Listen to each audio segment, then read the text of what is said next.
вече България не ви иска, господин президент, защото вие не сте с протестиращите.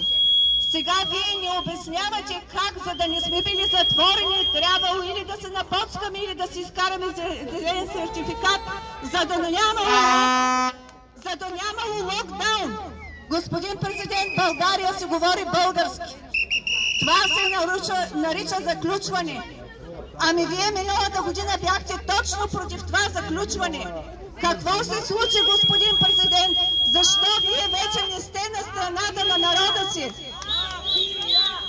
Мафия! Мафия! Мафия! Мафия! Мафия! Мафия! Мафия! Мафия! И вече мога да ви прочета краткото, което бях подготвила за господин президента да му го връча, ако той беше благоволил и имаше смелостта да дойде до входа на морската градина, да прекрачи